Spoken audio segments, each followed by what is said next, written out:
afternoon. You're watching Bloomberg Quint, and what you're watching is an editorial huddle because just moments ago, Anil Ambani, the chairman of the Dhirubhai Ambani Group and the head of Reliance Communications, announced a new debt repayment plan of sorts for RCom. He has announced a series of important elements of this debt repayment plan, and we're trying to make sense of what all this means and what it means for the various stakeholders of RCom. So let's quickly, amongst the three of us, Neera, Jeera and I, and we've got Saji joining us on the phone line as well, recap the highlights of what Mr. Ambani announced. And here's how I understood them, guys, and then please let me know if I've missed anything. So there is one critical aspect of it, which is an asset monetization aspect, not very new from what he has announced earlier. The assets he's referring to are spectrum, tower, fiber, mobile switching nodes and real estate, excluding the Dhirubhai Ambani Knowledge City that's on the outskirts of Mumbai. So these are, I think, the key elements of the asset plan, and these will be monetized in a fashion where he hopes to expect 25,000 crore rupees from this, almost all of that. Now, he told us that they run an investment banking process for this. They had over 75 expressions of interest, about 15 non-binding offers and several binding offers as well. And that he expects that this process of monetizing these assets will be finished in the last quarter of this financial year, which is Jan to March 2018. And that between that asset monetization, which will go towards prepayment of debt and the transfer of deferred spectrum liabilities, RCom will reduce debt by about 25,000 crore rupees. So RCom debt, total debt as of October end was 44 or 45,000 crore rupees. 25,000 crore rupees will be reduced on account of debt repayment due to asset monetization and on account of transferred spectrum liabilities to whoever buys the spectrum. Then he said that another 10,000 crore rupees will go towards an SPV that will hold the Dhirubhai Ambani Knowledge City, and that land will be developed into real estate. It's about 125 acres. It can be developed into 120 million square feet is what he said.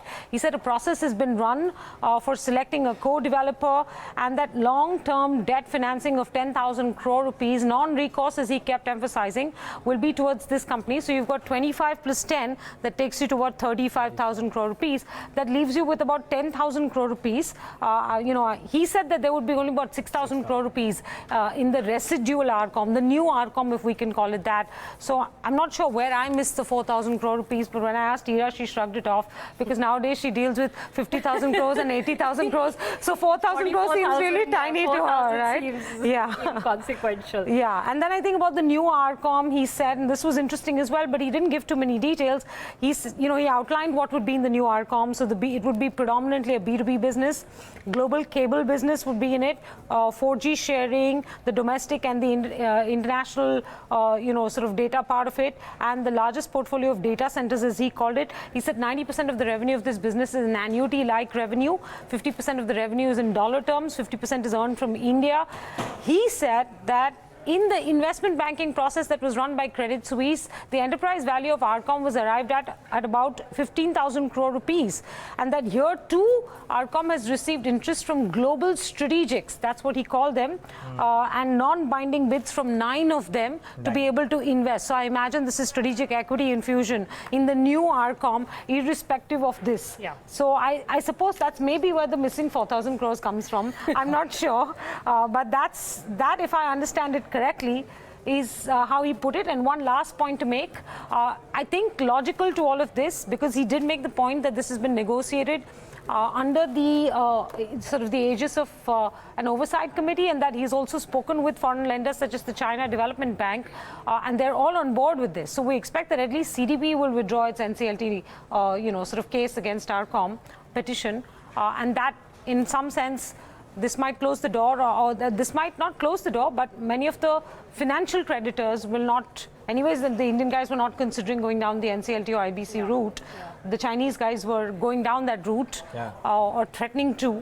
And it seems now they've been pulled back as well. They will pull so back the important NCLT cases might no longer exist after the Jan to March quarter, I suspect. Yeah. So I think from the lender's perspective, the important part is that there's no debt to equity conversion. The deadline for that was coming up in December. So that probably sort of gives us a sense of why he's making this announcement now, because if he's running a bidding process, you would ideally announce it once the bidding process is complete. You've done it now because you need to give the lenders enough reason not to do the conversion. He's saying we are exiting SDR. It seems the final stamp on that has to still be put by the banks. That's what one person familiar with the process has told us. No write-off for the lenders, and there'll be prepayment, as you said. So I guess that'll give them some amount of money right up front. Not up front now, but perhaps until at least March they have time to go ahead with this. And finally, like you said, they will, the lenders will not have to be forced into insolvency if, say, the CDB petition had been accepted, because that would have meant that they would have had to increase provisioning on it. It looks like, and again, one person familiar with the plan has said that they have until about March to actually do all of these deals and get the money in, to the various banks that they owe it to, because post that, then again, perhaps all bets are off. Okay. Neeraj, you wanted to add something to this? No, more or less everything is done, and we have Nitin Soni waiting, and we'll go to him. Sajid is also there. Yeah, but before we do that, go ahead, make your point. One small point, that he's, one of the reasons, aside of many, that the stock could have been excited today, as also over the last few days, is also his mention about the EV value of 15,000 crores. I just wanted that small clarity, which I didn't get throughout the presser, about whether he mentioned the EV being a post-equity infusion EV or otherwise, because if you add the debt in the new RCom and the market cap currently, that adds to about 11,000 odd crores. He mentioned the EV to be about 15,000 odd crores. We assume that there is no cash left in the new RCom. That left a gap of about 4,000 crores on the new equity base, or otherwise on the price basis. That would be a substantial uptick if indeed the EV that he's mentioning about is pre-equity infusion, rather post-equity infusion, and that should be interesting. So I don't think he did that. He said that, and I remember writing it down as he was saying it. Indicated that the bankers indicated, or rather the interest from global strategics indicated, an enterprise value for the new RCom at 15,000 crore rupees. He did not specify pre-equity infusion or post-equity infusion. There's one other interesting point I want to add here before I bring Sajid in. And Nitin, if you're online, stay on. Just bear with us while we lay the details out for the viewers. And that is that he said very clearly that, interestingly, RCom is putting all bondholders on par with secured lenders, so that the run we had seen on the bonds internationally, because they were unlikely to be able to pay back those lenders, he said we're putting them on par with secured lenders. So I assume that bondholders have also signed off in some fashion on this plan that he has presented today to the media. I will, I don't know if we have time, but I was told, we do. I was told that the asset pool that was backing these bonds was the same asset pool as was securing the loans. So in any case, the bondholders are sort of linked to this entire plan of asset monetization which would have taken place. So, this goes along with that. Okay, Sajid, if you're there, have we missed anything that you picked up? No, the only thing about 15,000 crores is that I think it's basically his assumption is that he will be able to get in $500 million or $500 million as strategic investment into the new RCom, and that would be used entirely to pay off the debt. So the 4,000 crores odd is something which he's doing. Now today itself, the stock is up really 35%. So, the valuations are much more higher for him, and so he will be able to get a higher value for that. That's there. And the second thing is that of the total debt, $100 million. Sajid, backtrack please, because he has not suggested how much equity he's going to sell or not sell or anything like that. So let's take the example. Today the market cap of the company is around 6,000 crores, and he's talking about the total enterprise value to be around somewhere around 15,000 crores. Right. And if you look at it, you are looking at roughly around 4,000. The differential 4,000 crores which you're talking about is that is something which. So you're saying today's market cap 6,000 crores, debt, residual debt in that company, or debt in the new RCom 6,000 crores, 12,000 crores. Between 12 and 15, there's roughly 4,000 crore difference. That's the amount of money he hopes to bring in through an equity infusion, is it?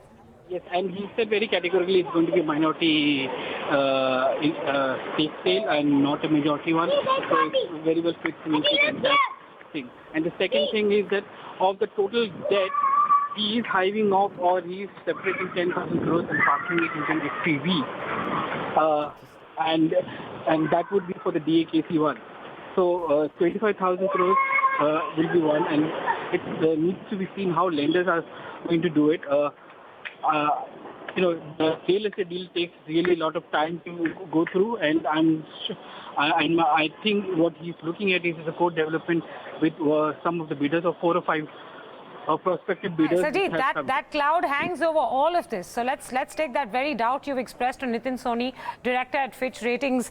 Nitin, how are you reading this? Are you reading it as a positive development, sort of a statement of intent that we will get this done by March, or are you reading it as kicking the can down the road?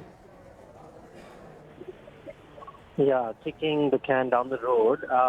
I don't see what was different this time. We were surprised to see that the company is not talking about debt to equity in conversion anymore. There could be that the company is in advanced stages and they have some real interest from the bidders to acquire some of the assets. But this problem has been with RCom for a long time, that they always have plans, but the implementation and the execution of the plan is very patchy. So I think that continues. So we'll have to look at how they execute this plan, and I'm not really sure who is going to buy their assets. I mean, it's really Reliance Jio which could have an interest in buying 800 to 850 megahertz spectrum assets. Other incumbents are anyway rolling out their 4G in 1800 and 2300. So I'm not really sure who would be interested in buying their spectrum assets and the other assets they're talking about. And the new information about, hiving off the DAKC land into a separate entity, I don't know how, they are going to monetize and get those 10,000 crore out of that SPV and pay back lenders.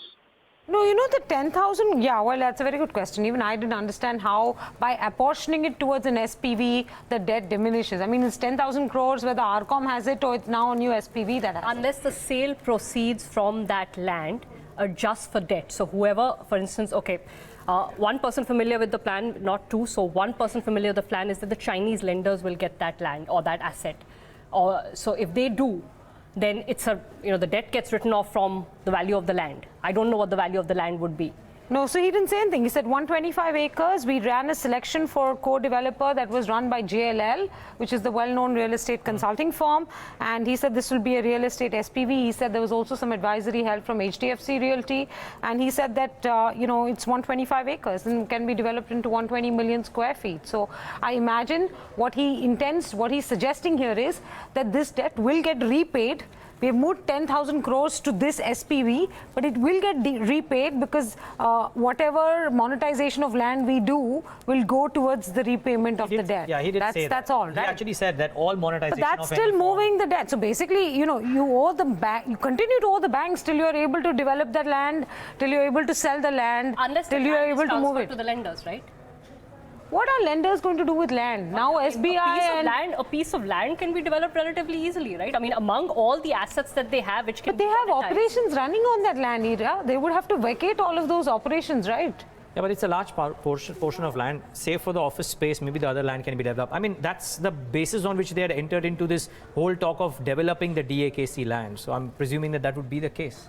Why didn't they do it all these years?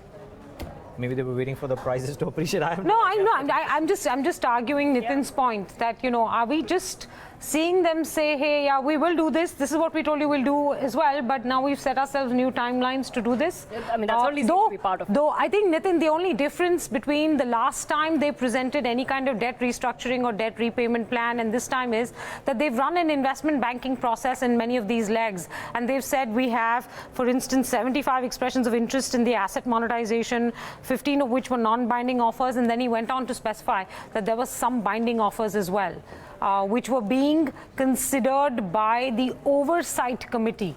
That's what he put. Can I come in here? Hello. I mean, Yeah, Sajid, just give Nitin a moment and then come back. Yeah.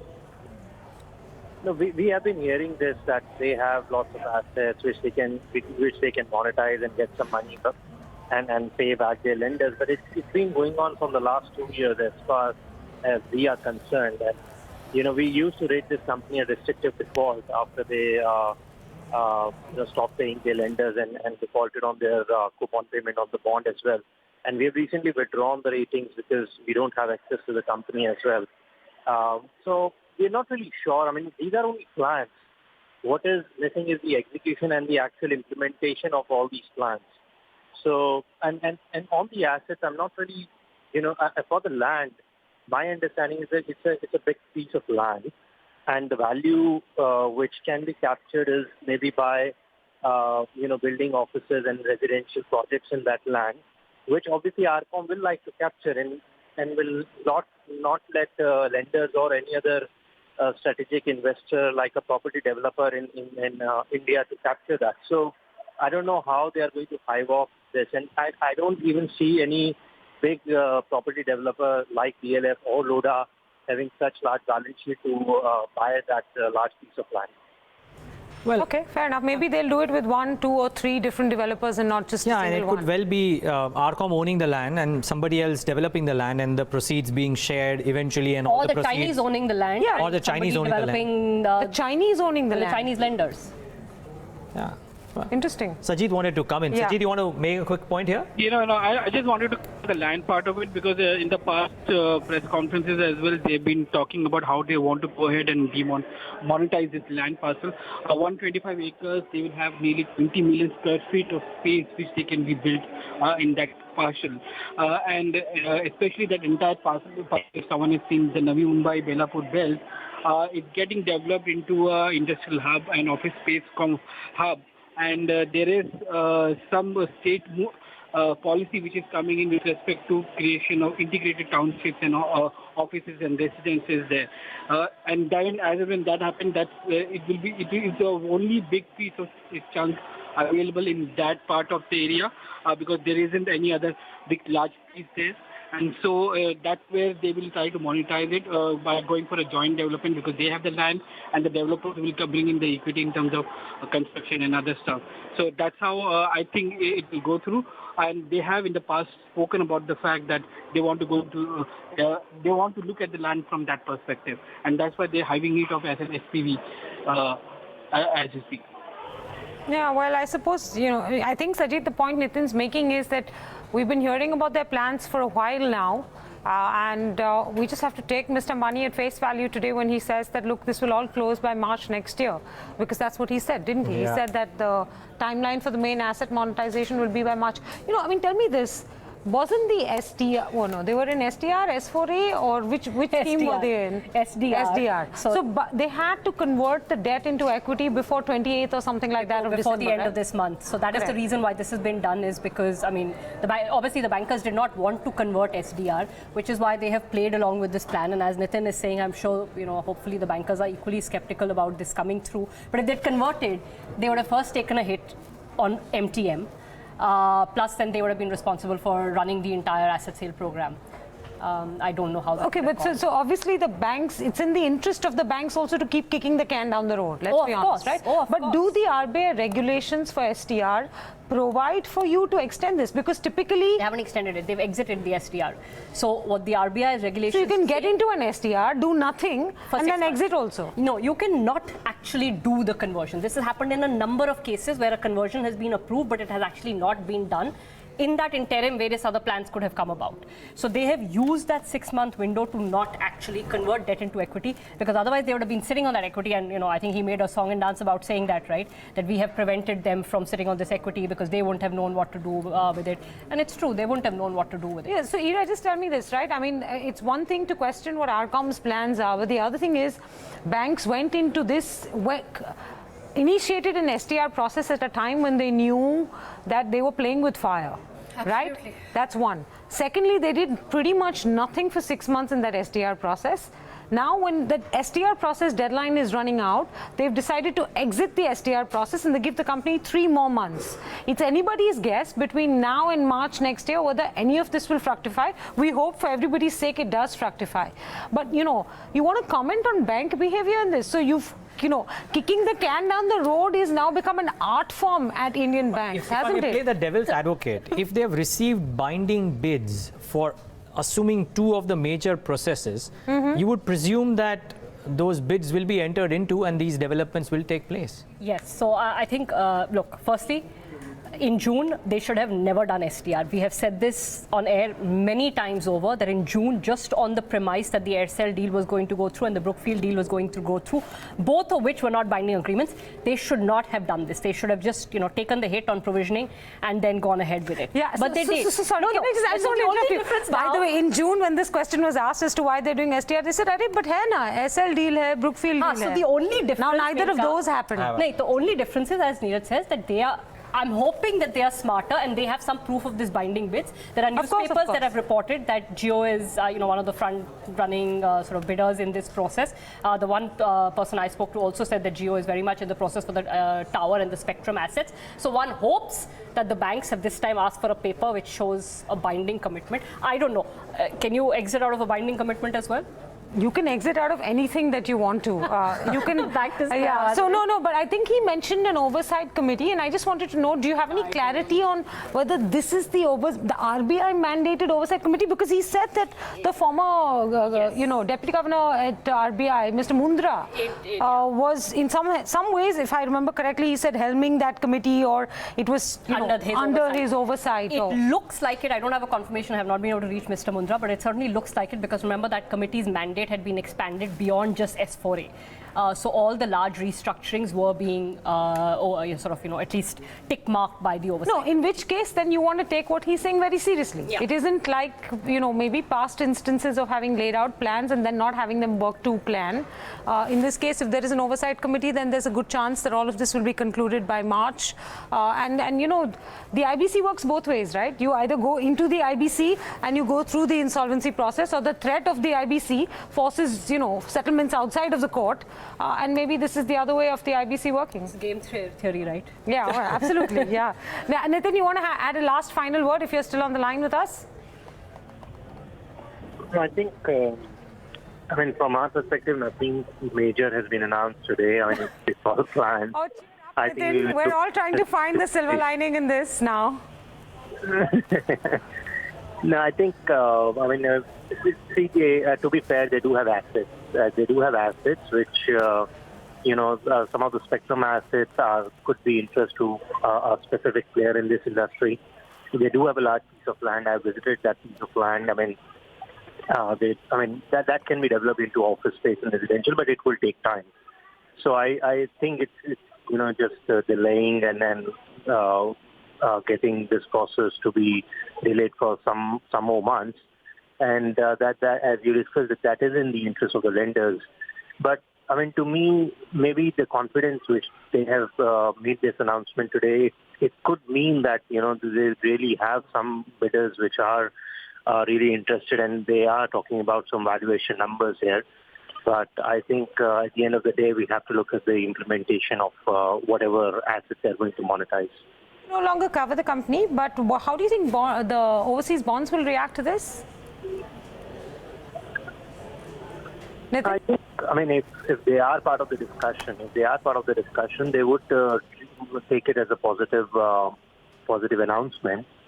But if the bondholders and the other lenders are not part of this conversation, and this means only some of the lenders are in conversation with the company, then it could be surprising to them as well.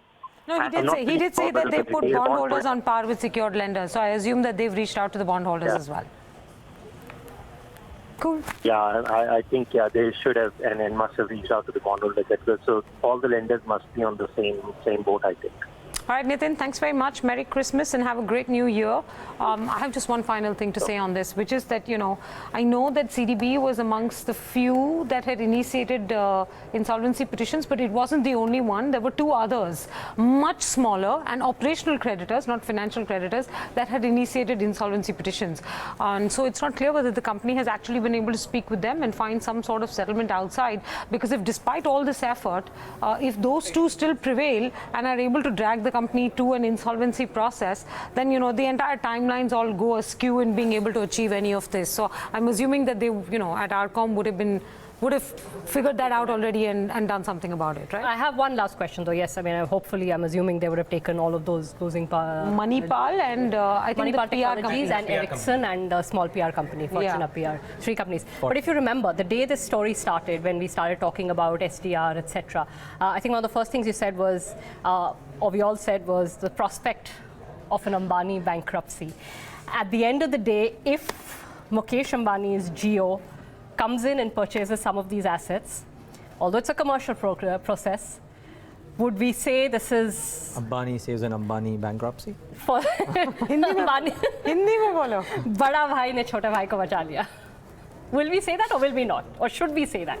I'm refraining from commenting on. Yeah, likewise. Cop outs.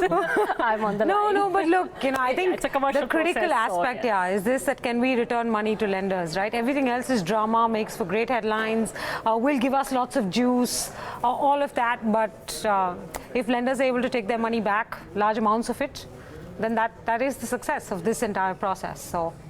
All right, Merry Christmas to everybody at RCom. Thanks very much for joining us on this edition of the Editor's Huddle, guys, and we'll see you soon. Yep.